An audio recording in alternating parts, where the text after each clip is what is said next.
Hi guys, welcome back to the channel. Another crazy weekend. Man, so much stuff going down, but let's get into it. Okay, Major League Fishing.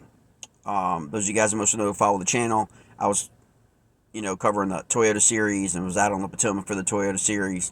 It's great couple days on the Potomac River. But while that event was going down, obviously the Bass Pro Tour was down on Chowan, in Edenton, North Carolina, and you know, obviously, the way it is.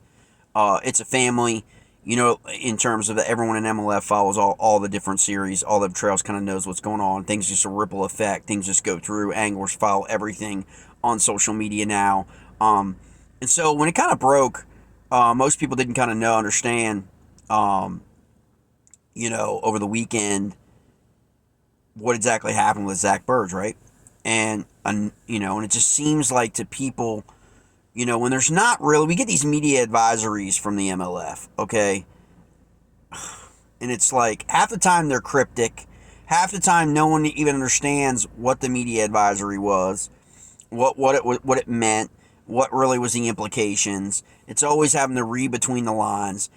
There's not really the transparency that people would like. I know there's not transparency that fans like, whether or not they're being listened to or not, you know remains to be seen. But there's clearly a systemic problem that exists in fishing right now, because you can't tell me that the environment in which people are fishing in today hasn't then contributed to more cheating, more rules violations, more everything, like more problems, more issues, more everything, right?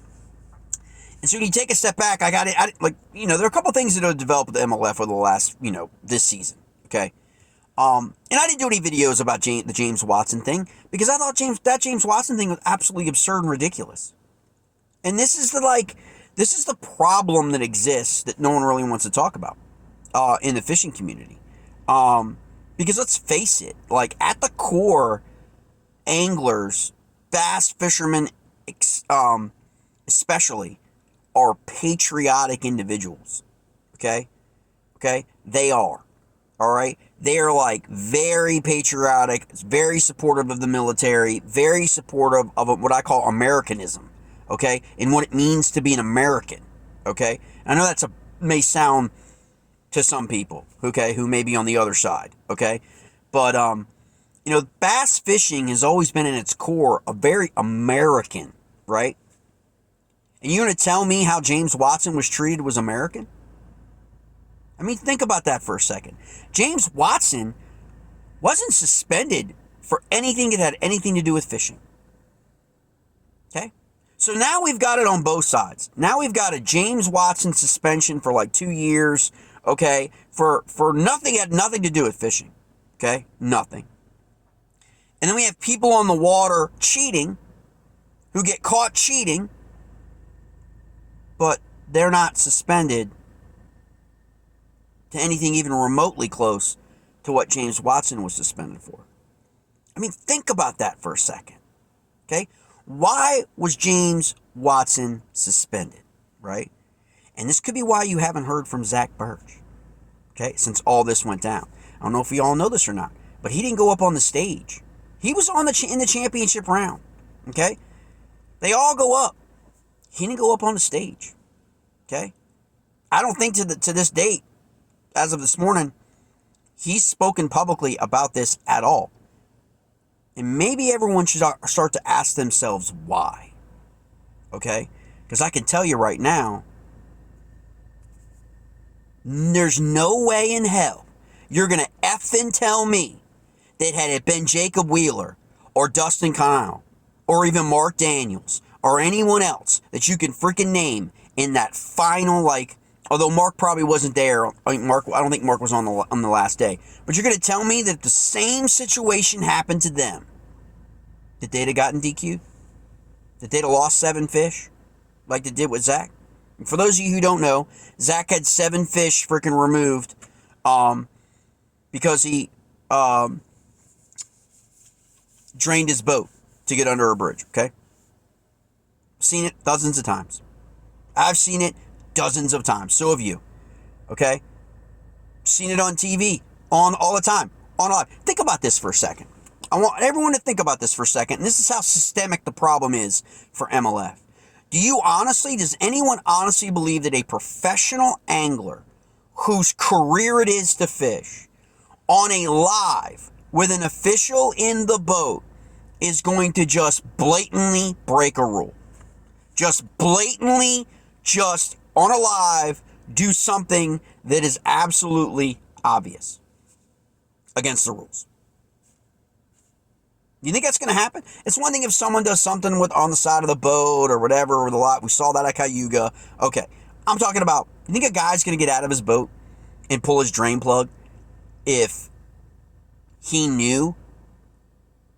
Right? How many times had Zack seen people do that before? How many times had he heard of people doing that before? And there'd be no problem and there's no issues. How many times have we seen MLF anglers get out of their boats to go get baits back out of the water?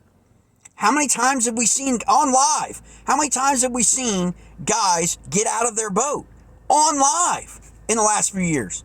Since the existence of live, without any issues. What makes matters worse for this one is that nobody respects the authority of MLF anymore. The fans don't, and I don't think the anglers do if you talk to them. And anglers coming up in BFL and, and efficient Toyotas and stuff like that, they got zero respect if you list off camera, if you talk to them about the organization now. Because it's just asinine to see this stuff repetitively go down systematically. It's like a cancer. It really is. And it's destructive. And, I feel bad for those guys who have got this money and they're pigeonholed because they got this investment that they have in themselves because they're putting $45, $50, $60, $70,000 in entry fees and fishing all these events. I mean, heck, we had Brian Schmidt freaking from the Bass Elite Series fishing in the Toyota Series on the Potomac River this last weekend. I think Jacob Porosik was there too. Okay, these guys are going all over the place, bouncing around, putting money down and, spinning the wheel, okay? This is expensive stuff. And so, guys have a hard time walking away from that. But, at some point, the anglers have got to say enough is enough. And be like, look, this has to stop. The James Watson thing is the most un-American thing you can think of. And yet, the very people who I know are extremely patriotic, love this country, fly the American flag religiously, are silent. He basically got suspended for 2 years, or a year, 2 years or so, for speech. Think about that. If anybody else did that, we'd be all up in arms, right? This is America, right? He didn't cheat. He didn't endanger, we saw this in Bass. He didn't endanger the lives of somebody, running his boat recklessly.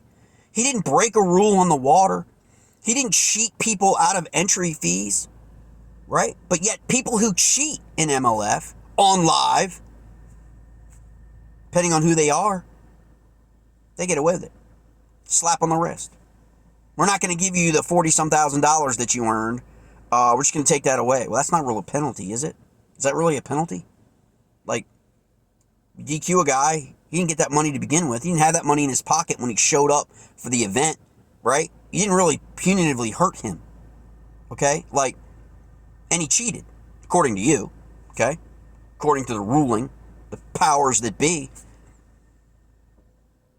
Is cheating more detrimental to the sport than someone's free speech? Think about that, y'all. They suspended this guy for basically making a joke out of what everybody already thinks is a joke. Right? Had nothing to do with fishing. And then on the flip side, on the water, you've got it with Zach Birge where he gets told by a tournament director, told by his official, okay, that what he's about to do, he can do. He actually had the forthright to ask.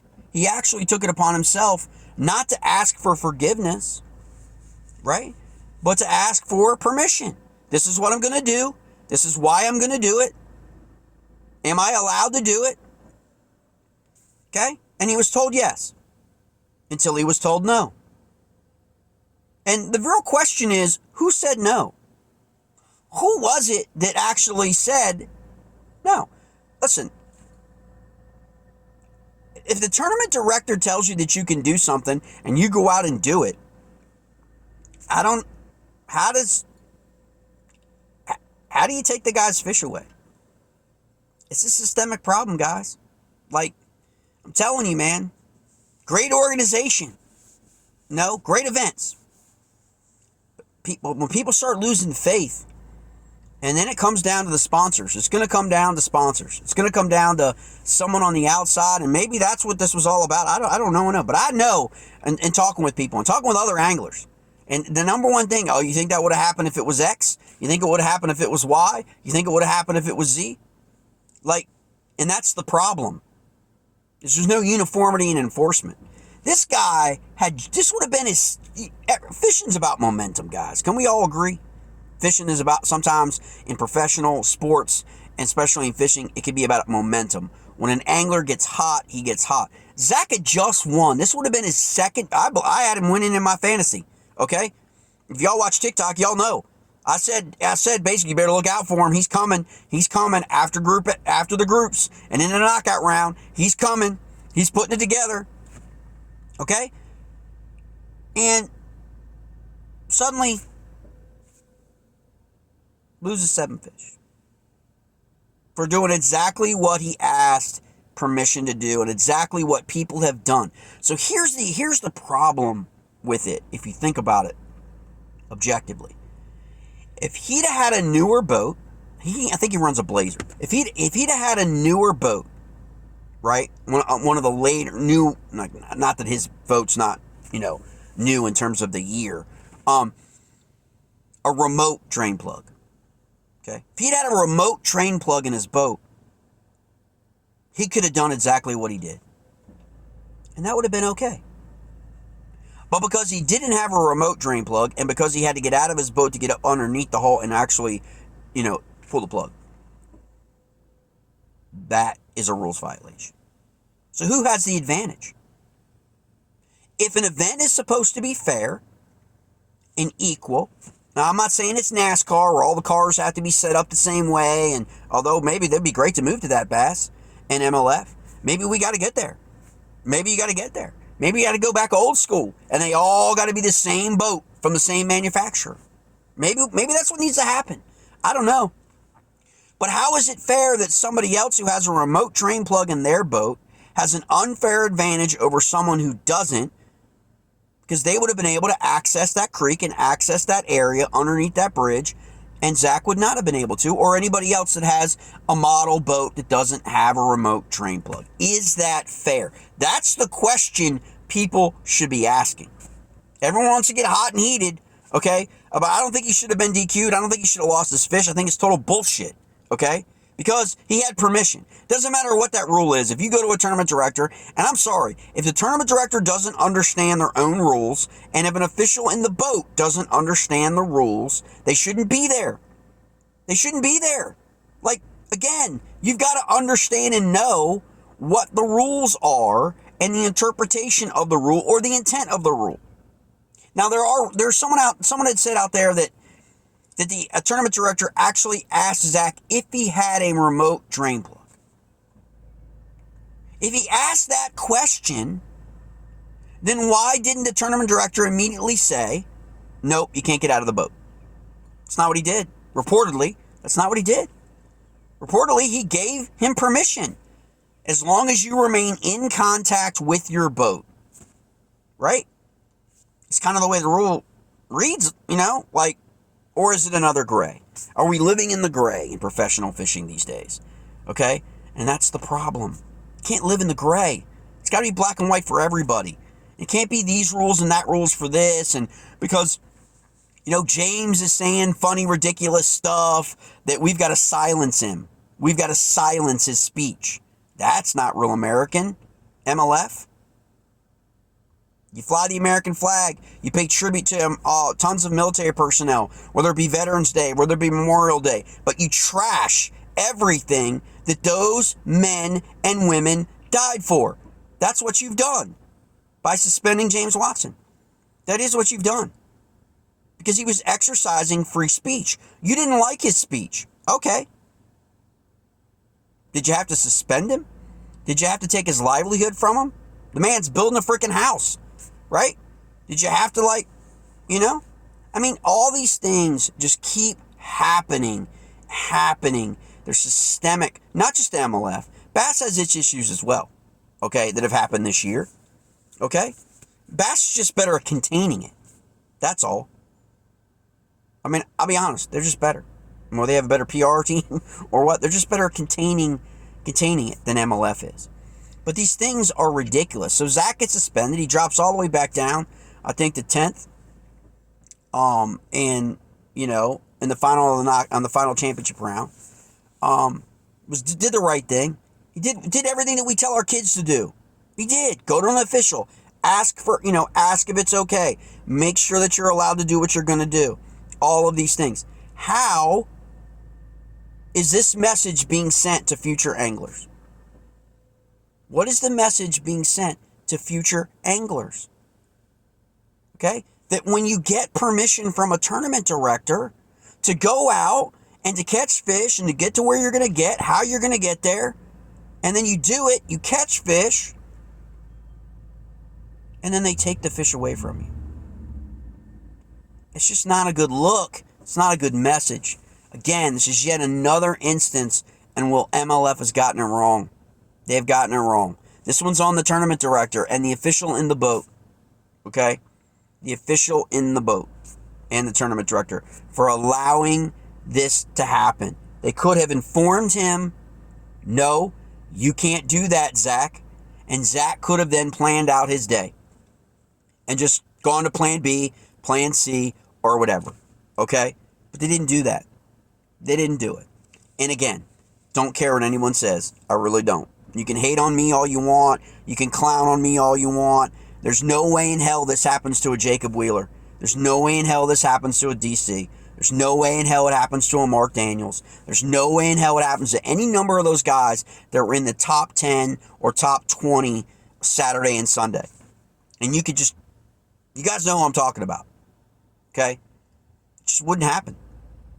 And it's because the influence of sponsors, the influence of sponsors that are embedded within the organization, okay, which are all, with guys and people with a conflict of interest. There's no way anyone can tell anyone that there's not a conflict of interest in the MLF. Everybody knows there is. Every angler knows there is. Everybody involved in the industry knows there is. And most people just know it's a business and everyone needs to keep their mouth shut and they're not going to do anything about it. And again, this is what happens. More and more people will tune out. More and more people will just stop. And I get it. And the anglers are pigeonholed because if 100 anglers walk away, there'll be 100 other schmucks stepping right up to fill their shoes that are more than willing to get walked all over, that are more than willing to get DQ'd if it happens to them, that are more than willing to keep their mouth shut, that are more than willing to toe the line, that are more than willing just so they can be on the Bass Pro Tour. Okay? That's the reality. It's a catch-22 for the anglers. They know it's wrong. Almost everyone you talk to, when this went down, knew it was wrong. But it happened anyway. And what does that tell you about power? What does that tell you? Right? And in my opinion, I feel like, you know what? Anglers are the consumers, right? Like you can walk into a store and decide what you're going to buy. You can go to this brand or that brand. You can go to this store or that store. You can go to this online store or that online store. That's capitalism. That's free market. Angling, as a professional, you'd think that they got the power, but they don't. And the reason why they don't have the power isn't because of Boyd Duckett. Isn't because of MLF or Bass. It's because of us. Because there's 100 more of us that'll just step right up and take their place. So they can't take a stand. They can't. Because it would be worthless. It would be detrimental to them financially because we wouldn't have their back. And that's the real problem. Is that we wouldn't have their back. because 100 other people be willing to step right up and deal with all this crap just to say they're on a Bass Pro Tour, just to say they're a professional angler. And those anglers know that. And so they could take a stand tomorrow. They could go, the Bass Pro Tour is heading to the James River. That's where I'm from. They're heading to the James River. Okay? It's where I grew up. Right? I moved down to Richmond when I was like 12 years old, grew up on the James River. Okay? Like, they could all say, you know what, we're not going to fish. And MLF will get rid of all of them. Or at least try to. And bring in 100 more. And they'd be able to do that because the 100 more are us. And the 100 more would allow that to happen. Instead of uniformly everybody, the professional angling community, taking a stand once and for all. And that's what's lacking. Because those anglers on the MLF Bass Pro Tour, they know that if they take a stand, they're going to be James Watsoned. Okay? And they're going to be out. And there's going to be somebody else coming right behind them. So their stand won't mean anything except financial harm and hardship. If anybody else did that, we have laws in this country. We have employer laws in this country that prevent stuff like that. But it doesn't apply to fishing because technically they're not employees, right? Think about that. Systemic problem, guys. It's not just MLF, although MLF has been the flavor this year. Can't seem to get out of its way. But I'm telling you, something's got to change. Something's got to change. We've totally turned our back on what the fishing community as a whole has always been. Its heart and soul of being like American, of being patriotic, of right and wrong. There always have been people who have skirted rules. There have always been people. There always will be when there's money on the line and stuff like that. You guys know this. But point to a time where there has been more issues, more vitriol, more hate on one another, more cheating, more lying, more failed polygraphs, okay, than right now, than in the last 3 years, in the history of bass fishing, professionally, as a sport. And the one thing that gets my craw really, really, really pissed is when guys step up to the camera or guys put out videos that talk about how they care about the future of the sport. It's about the sport. It's about the sport. No, it's not. It's about you. Because if it was about the sport, there'd be a long line of people standing up for James Watson right now. There'd be a long line of people standing up for Zach Birge right now. There'd be a long line of people standing up protesting Cayuga last year and how those guys cheated and skated and walked away without as much as a slap on the wrist, even though we were told not to believe what we saw with our own eyes. Okay? It is about you. Because that's what they care about. Again, show me.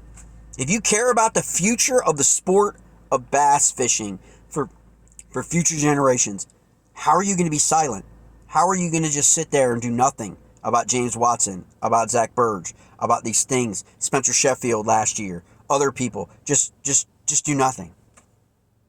So the next time you get on your camera, just tell everybody the truth. You're in it for you. This is a business. You're in it to get a check, and that's what you care about. And you're going to be silent, and you're going to toe the line because that's what you need to do in order to get your check, and everybody will understand. There's nothing wrong with that. But stop telling us that it's about the sport and you want to maintain the future of the sport and the integrity of the sport, because you're not.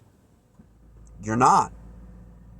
You know, the big names, the big guns in the sport right now are silent. They're silent. And that says everything to young anglers, everything to people paying attention. Why are they silent? What do they know? What do they know that everybody else, the other 1,000 people, don't know in MLF, all through the layers and the tiers? I don't know, man. It's a big problem. Don't think he should have been DQ'd. I think he should have been allowed, if for no other reason than he was given permission. Even if he wasn't supposed to be given permission, even if it was a rule, even if it wasn't, he was told that he could do it. And other people have done it in the past. And there's no reason why someone should be able to remotely remove their drain plug and go under that bridge and then go fish where he fished. And then those who don't have the remote ability can't do it. That's wrong. That's an unfair advantage to the guys that have remote drain plugs right then and there. That's an unfair advantage and a not fair playing field in an event. And MLF needs to address that and address it immediately. So the new rule should be, after this, if they're really genuine about it, should be you are no longer allowed to use your remote drain plug or your manual drain plug at your hole for anything. Unless it's an emergency, but it cannot be a part of your fishing in terms of being able to go to a place to catch fish. That'd be what they should do. You think they'll do it? I don't know, Vince. I'll see you next time.